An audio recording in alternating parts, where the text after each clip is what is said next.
Dios les bendiga, hermanos de la primera Asamblea de Dios de Victorville. Sean bienvenidos a nuestra escuela dominical. Recuerden que estamos teniendo una serie de enseñanzas acerca de Cristo en el Apocalipsis. Y vamos a continuar hoy con nuestra siguiente clase. Recuerdan la semana pasada y la antepasada estuvimos hablando acerca de los mensajes de Cristo a la iglesia en diferentes ciudades de Asia, ¿recuerdan? Yo no sé a cuántos de ustedes el Señor los ministró, porque recuerdan que hablamos que cada una de las iglesias representaba a cada uno de nosotros como iglesia, como cristianos. Entonces yo no sé con cuál iglesia se sintieron identificados. ¿A cuántos el Señor los habló, los ministró, el Espíritu Santo redarguyó en su vida? En la mía lo hizo. No sé qué fue el elogio que usted recibió al escuchar el mensaje. No sé qué reprensión o llamada de atención usted sintió de parte del Señor. O usted sintió una llamada de atención de parte del Espíritu Santo. Si es así, debemos de darle gracias a Dios porque Él nos dio oportunidad de arrepentimiento. La semana pasada que estuvimos hablando de esos mensajes tan duros a las iglesias, el Señor siempre le daba oportunidad de arrepentimiento a las iglesias. Es lo mismo que está pasando hoy con nosotros. Y el Señor nos está dando oportunidad de arrepentimiento. Y hoy vamos a continuar con esta serie. Y vamos a Apocalipsis capítulo 4. Recordemos que estas enseñanzas fueron una visión que tuvo el apóstol Juan cuando estaba en la isla de Patmos. Y recuerden que muchas de las cosas que vamos a ver son simbolismos y son representaciones. En Apocalipsis capítulo 4 vamos a iniciar nuestra clase, que es el Cordero que es digno. Ese es nuestro tema del día de hoy. Y dice Apocalipsis 4:1, después de esto, ¿después de qué? Después de las lecciones que vimos la semana pasada, de los mensajes a las iglesias de Asia. Después de esto, dice Juan, he aquí una puerta abierta en el cielo, y la primera voz que oí, como de trompeta hablando conmigo, dijo, sube acá, y yo te mostraré las cosas que sucederán después de estas. Ahora, estos capítulos, hermanos, el capítulo 4 y el capítulo 5 de Apocalipsis, son capítulos bien importantes porque es una introducción a todos los mensajes y enseñanzas que vienen en todo el libro de Apocalipsis. Así es que es bien importante y vamos a ver por qué. Ahora, vimos que Juan dijo que la voz que él escuchó le dijo, sube acá, voy a mostrarte lo que va a suceder después de esto. Ahora, ¿a qué se refiere con después de esto, las cosas que van a suceder después? Los estudiadores de la Biblia dicen que se refiere al rapto. ¿Y por qué decimos eso? Miren, si se fijan, en este versículo, varias de las cosas que vienen aquí es muy similar a lo que menciona el apóstol Pablo cuando le escribe a los tesalonicenses. En la primera carta, capítulo 4, versículos 16 y 17, ¿recuerdan? ¿Se lo saben? Donde relata qué es lo que va a pasar cuando es el rapto, que dice que los muertos en Cristo van a resucitar primero y luego nosotros los que hayamos quedado, los que estemos vivos, seremos arrebatados juntamente con ellos en las nubes y vamos a recibir al Señor en el aire para estar siempre con Él. Entonces ahí Pablo menciona el rapto y aquí las cosas que menciona son muy similares también, porque dice una puerta abierta en el cielo y la primera voz que oí como de trompeta. igual como lo menciona el apóstol Pablo. No que es una trompeta, sino que la voz como trompeta. Es decir, cuando sea el rapto, la iglesia vamos a escuchar, nos vamos a dar cuenta porque vamos a escuchar esa voz como trompeta. Y le dice, sube acá. Entonces, por esa razón se dice que se refiere al rapto. Eso quiere decir que la iglesia de Cristo en el mundo entero, cuando sucedan todas estas cosas que van a suceder en la tierra, la iglesia de Cristo ya no va a estar aquí en la tierra. Es decir, cuando sea la gran tribulación, no va a estar aquí en la tierra. La iglesia de Cristo ya está con el Señor. Ahora también se dice esto porque si recuerdan, en una de las promesas que le hizo Cristo a la iglesia de Filadelfia, se recuerdan que fue guardarlos el día de la prueba que va a haber a nivel mundial.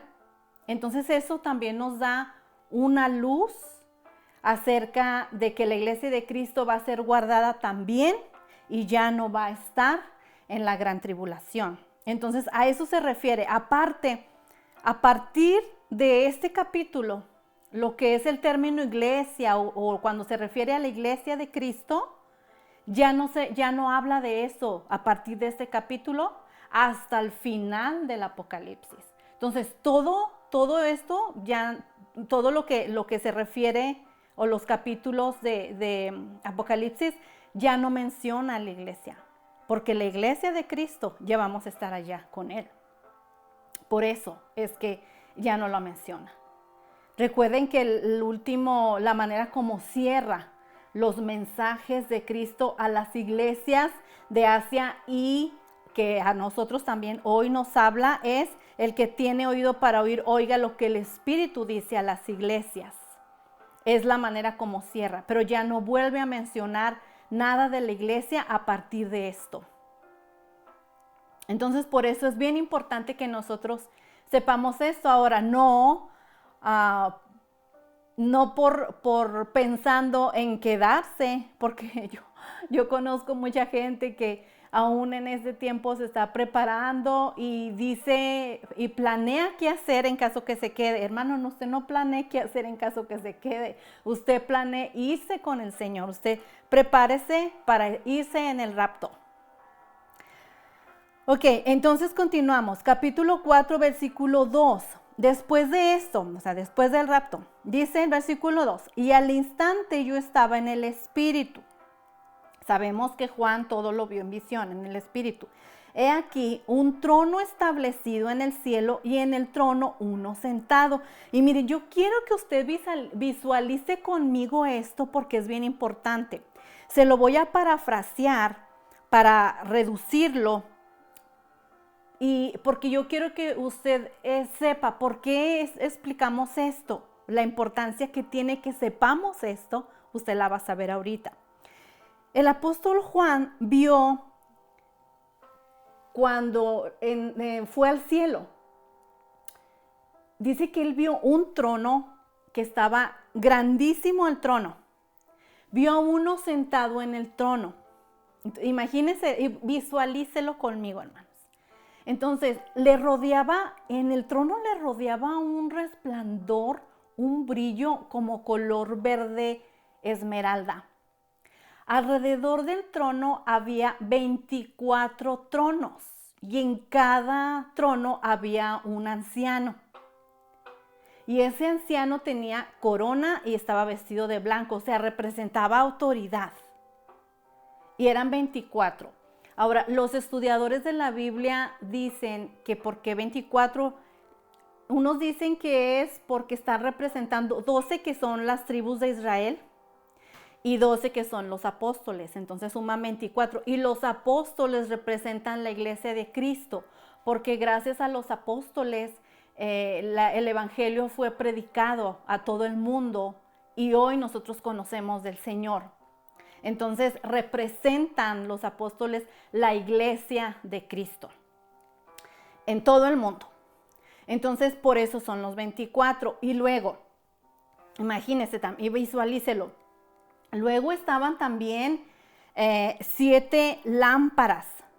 Dice aquí la Biblia que tenía 7 lámparas ese trono, 7 lámparas de fuego, que son los 7 espíritus de Dios. Ahora, el número 7 se le conoce como el número de Dios o el número de la perfección. Cuando la Biblia menciona el número 7, no precisamente está hablando de 7 cosas, o no precisamente representa el 7, o sea, el número 7, sino que representa perfección y plenitud. Entonces, aquí las 7 lámparas de fuego representan el Espíritu Santo. Eran 7. Y luego también salían del trono, salían truenos, relámpagos, voces. Y luego dice la Biblia, que había enfrente del trono, había un mar de vidrio y era tan limpio, tan transparente que era como de cristal. Entonces, imagínense todo ese panorama, hermanos, visualícelo conmigo. Entonces, estaba todo ese panorama y eso lo estaba viendo el apóstol Juan. Y luego, en el versículo 7 del capítulo 4, dice, el versículo 6, dice que había 4 seres vivientes. Uno era semejante a un león, semejante a un becerro, otro tenía como rostro de hombre y otro semejante a un águila volando. Y estos 4 seres son seres especialmente para adorar a Dios. Son seres creados por Dios exclusivamente para adorarlo. Entonces, ese es su trabajo. Entonces, ellos están adorando todo el tiempo a Dios. Y luego, dice el versículo 8, que estos seres vivientes que tienen alas y que están llenos de ojos, dice que siempre están adorando al Señor y ellos dicen, santo, santo, santo es el Señor Dios Todopoderoso, el que era, el que es y el que ha de venir. Dice el versículo 8. Y luego dice el versículo 9 y el versículo 10 que cada vez que estos seres creados para adorar a Dios adoran, también los 24 ancianos lo hacen. Dice el versículo 10. Los 24 ancianos se postran delante del que está sentado en el trono y adoran al que vive por los siglos de los siglos y y echan sus coronas delante del trono diciendo, Señor, digno eres de recibir la gloria, la honra, el poder, porque tú creaste todas las cosas y por tu voluntad existen y fueron creadas. O sea, le dan el honor al que está sentado en el trono, que es nuestro Padre Celestial. Ese es el que está sentado en el trono. Ahora, les digo se los menciono para poder entender el capítulo 5. Que miren, el capítulo 5 dice Juan, y vi en la mano derecha del que estaba sentado en el trono un libro escrito por dentro y por fuera, sellado con 7 sellos. Ahora, fíjense, me detengo aquí poquito porque es importante decirles una cosa. Cuando aquí le menciona un libro, en realidad era un rollo como un pergamino, porque en la antigüedad los libros eran en rollos, pergaminos, ¿los conocen? Esos que se enrollan. Entonces, solamente se utilizaban o se escribían de un lado, no es como las hojas hoy. Nosotros tenemos hojas de papel y las podemos usar de los 2 lados, ¿no? Pero en ese tiempo solamente los pergaminos o los rollos o los papiros se escribían solamente en la parte de adentro. Entonces, este rollo específicamente tenía una característica que le llamó la atención al apóstol Juan y dice que estaba escrito por los 2 lados, o sea, por dentro y por fuera. Y estaba sellado con 7 sellos.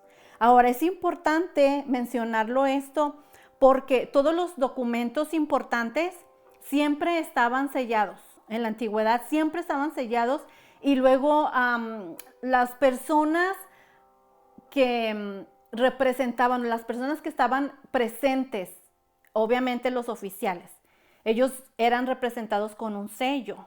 Entonces, al estar presente, lo sellaban indicando que estaba ya cerrado el documento oficial. Eso eran solamente, por ejemplo, en edictos reales, en veredictos de los tribunales, en títulos de propiedad, en documentos oficiales. Se hacían estos sellos. Y no todo mundo podía, obviamente, sellar, y obviamente tampoco no todo mundo podía abrir los documentos, desprender el rollo. Tenía que ser una persona autorizada que podía quitar el sello al documento y poderle darle lectura y tener que ejecutar la acción que dijera en el documento oficial. Y obviamente, entre más importante fuera el documento, más sellos tenía. Este documento importante que Juan estaba viendo tenía 7 sellos. Y podemos ver la importancia del documento que Juan estaba viendo y quiénes eran las personas que eran los testigos de que se abriera ese sello, ese rollo, perdón. Vamos a ver. Apocalipsis 5:2 estamos. Para los que están recién conectándose, estamos en Apocalipsis, capítulo 5, versículo 2, vamos. Y vi a un ángel fuerte que pregonaba a gran voz: ¿quién es digno de abrir el libro y desatar sus sellos? Juan veía a ese ángel buscando a una persona que tuviera que darle lectura y tenía que ejecutar lo que dijera ahí, pero no lo encontraba, no había. Ahora, ¿por qué era tan importante ese rollo? Porque en ese rollo estaban toda la revelación de Dios de lo que Él había determinado para el futuro del mundo y de la humanidad. Entonces Juan sabía que el mundo dependía de lo que había en ese rollo, de lo que estaba escrito ahí en ese documento importante. Y el no encontrar una persona que le pudiera dar lectura, dice la Biblia que a Juan le preocupó y lloró. Fíjense, versículo 4. Dice versículo 3, y ninguno ni en el cielo, ni en la tierra, ni debajo de la tierra podía abrir el libro, ni aún mirarlo. No, es ilegal, hasta la correspondencia, ¿no? Que solamente tiene cerrado un sobrecito y que no tiene tal vez sello, sino es solamente un sobrecito. Es ilegal hacerlo. Ahora imagínense un documento importante que está sellado 7 veces. Entonces era muy importante. Y dice la Biblia, versículo 4, que Juan estaba llorando mucho porque no se había hallado a ninguno digno de abrir el libro, ni de leerlo, ni de mirarlo. Y versículo 5 dice que uno de los ancianos le dijo: no llores, he aquí el león de la tribu de Judá, la raíz de David, ha venido para abrir el libro y desatar sus 7 sellos. O sea, sí encontraron a alguien autorizado de parte de Dios para abrir ese libro o ese rollo y poder ejecutarlo. Dice versículo 6, y miré y vi en medio del trono y de los 4 seres vivientes y en medio de los ancianos estaba en pie un cordero como inmolado, que tenía 7 cuernos y 7 ojos, los cuales son los 7 espíritus de Dios enviados por toda la tierra. Y mire, me voy a detener poquito aquí.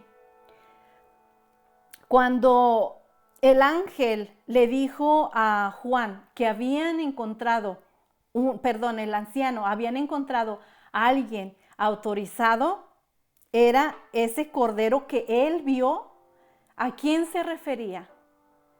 El anciano lo califica como el león de la tribu de Judá.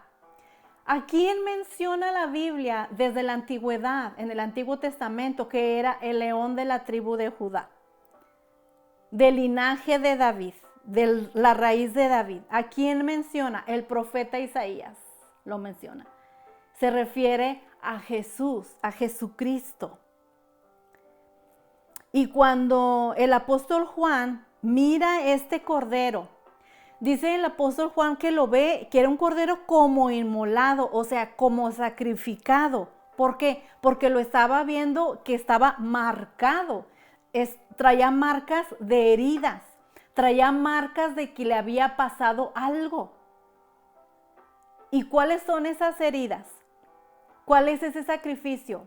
La muerte que Jesucristo hizo en la cruz del Calvario por usted y por mí. ¿Qué significa esto, hermanos? ¿Por qué habla de esta manera? Porque Dios Padre le está dando la total autoridad a Jesucristo, autoridad que muchos aún en día no aceptan que el Padre le ha dado a Jesús. Muchas personas aún en día no creen en el poder de Jesucristo, no creen en la divinidad de Jesucristo y no creen, ellos creen más bien que Jesucristo es un ser creado por Dios.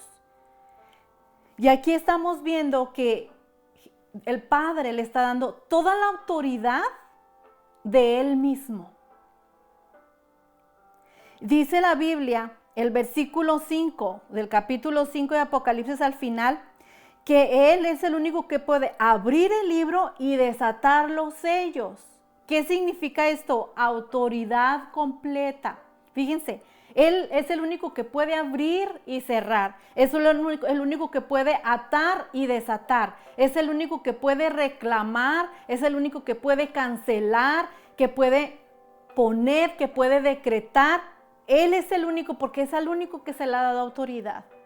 Nosotros a veces nos tomamos autoridad que no nos corresponde. Nosotros a veces queremos atar, desatar, decretar como con autoridad. Sí, decimos con la autoridad que Él nos ha dado, porque más adelante vemos que Él nos hace, nos ha redimido para nuestro Dios y de todo linaje, pueblo, nos ha hecho reyes y sacerdotes y vamos a reinar con Él por la eternidad. Y entonces nosotros tenemos autoridad y Él nos la dio. Sí, nosotros tenemos la autoridad de Cristo cuando tendemos a Cristo. A nosotros estamos en Cristo. Y cuando nosotros hacemos lo que Cristo hace. Él estuvo en el mundo sin pecado hasta la muerte y muerte de cruz. Nosotros no vivimos sin pecado. A nosotros no se nos ha dado esa autoridad. Entonces nosotros lo que tenemos que hacer es pedirle al Padre en el nombre de Cristo. Es lo que nosotros tenemos que hacer, pedir las cosas. Entonces, ¿quién es el único que puede atar y desatar, abrir y cerrar? Solamente Jesús. Aquí lo acabamos de ver. Ahora, Él habla acerca de atar y desatar, de abrir el libro, desatar los 7 sellos, de quitarlos, para llevar a cabo el propósito de Dios para la humanidad. ¿Y qué significan los sellos? ¿Por qué son tan importantes? Porque son etapas de vida, hermanos. No vamos a tener tiempo de ver lo de los sellos, pero más adelante, después de este tema, están en el capítulo 6 y habla acerca de periodos, de cosas que van a suceder. Están simbolizando, representando ciertos periodos de tiempo. Entonces, Él tiene la autoridad de juzgar a la humanidad. Sigue diciendo la Biblia. El versículo 7 dice, y vino y tomó el libro de la mano derecha del que estaba sentado en el trono. ¿Quién estaba sentado en el trono? El Padre. ¿Quién tomó ese libro? Aquel cordero. ¿Y quién es ese cordero como inmolado? Jesucristo. Dice el versículo 8, cuando hubo tomado el libro, los 4 seres vivientes y los 24 ancianos se postraron delante del Cordero, es decir, delante de Jesucristo. Miren, así como estaban adorando en el capítulo 4 que leímos, que los seres vivientes, esos 4 seres vivientes que fueron creados por Dios para la adoración a Él, y también los 24 ancianos, así como la adoraron a Él, también adoraron al Cordero. Y fíjense algo qué hermoso aquí. Dice el versículo 8, después de que se postraron delante del Cordero, todos tenían arpas y copas de oro llenas de incienso, que son las oraciones de los santos. Es decir, hermanos, nuestras oraciones de intercesión llegan hasta el trono del Padre. y Él los recibe como incienso. Dice aquí que es como ese incienso es un aceite, una fragancia que huele muy rico. Y aquí la Biblia dice que esas son las oraciones de los santos. Entonces, hermanos, si usted está intercediendo por una persona, no deje de hacerlo. Parece que no la está escuchando el Señor porque usted todavía no ve la respuesta, no deje de hacerlo. Sus oraciones están siendo escuchadas. Continuemos orando, intercediendo.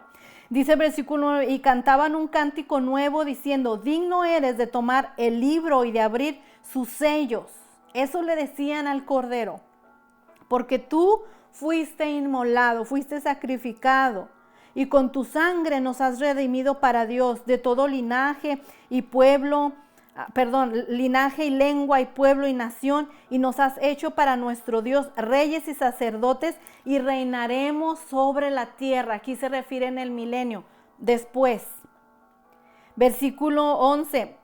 Y miré y oí la voz de muchos ángeles alrededor del trono y de los seres vivientes y de los ancianos, y su número era millones de millones, que decían a gran voz, el Cordero que fue inmolado es digno de tomar el poder, las riquezas, la sabiduría, la fortaleza, la honra, la gloria, la alabanza. Mire, es una adoración, hermanos. Aquí dice que Juan vio a los seres que fueron creados para adorar, que no, ellos no dejan de adorar.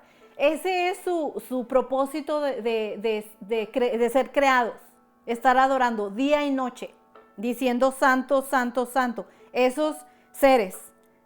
Y los acompañan los ancianos. ¿Y a quién dijimos que representan esos ancianos? A la iglesia de Cristo. Eso quiere decir que la iglesia de Cristo también adoraremos al Padre, también adoraremos al Hijo. No día y noche, porque para eso fueron creados estos seres, estos 4 seres, pero sí vamos a adorar también a Jesús. Imagínense las personas que no creen en la divinidad de Jesús. Aquí la Biblia dice que lo vamos a adorar. Entonces, ¿va a estar usted en el cielo adorando a Jesús? Es mi pregunta. ¿Usted va a ir entonces al cielo con toda la iglesia de Cristo? Porque allá vamos a adorar a Jesús.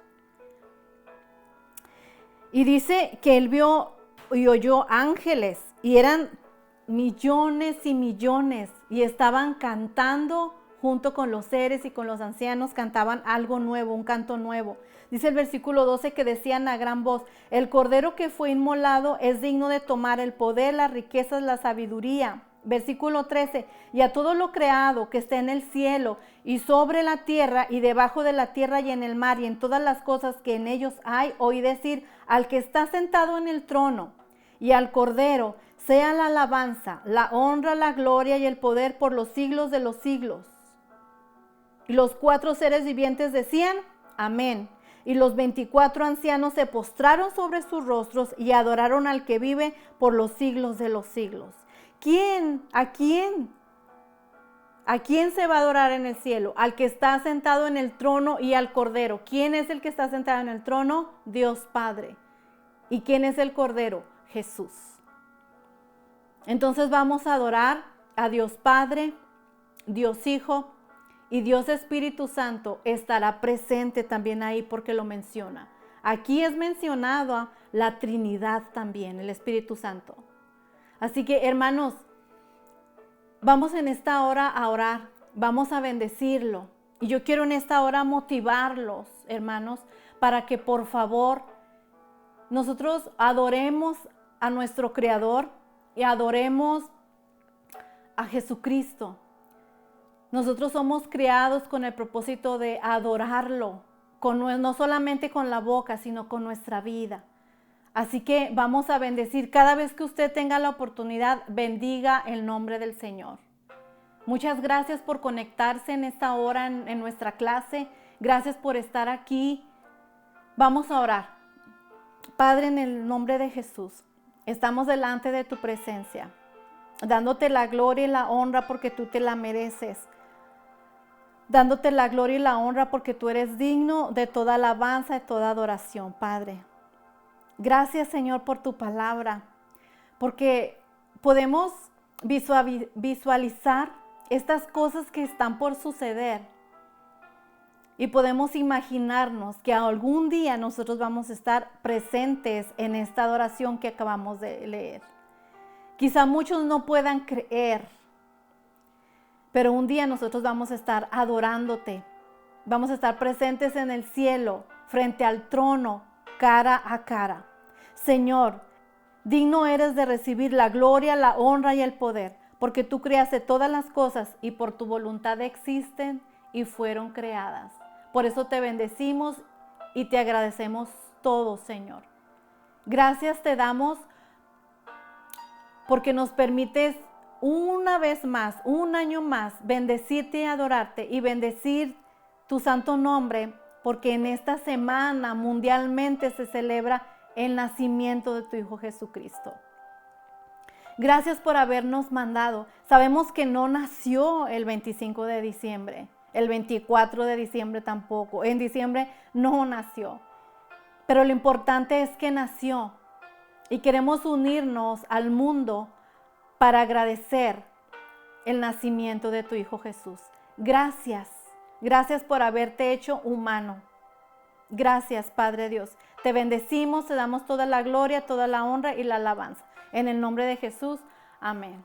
Hermanos, muchas gracias por haberse conectado. Les deseo una feliz Navidad, que pasen muy bonita semana en compañía de su familia y reciban un abrazo de mi parte. Feliz Navidad, hermanos.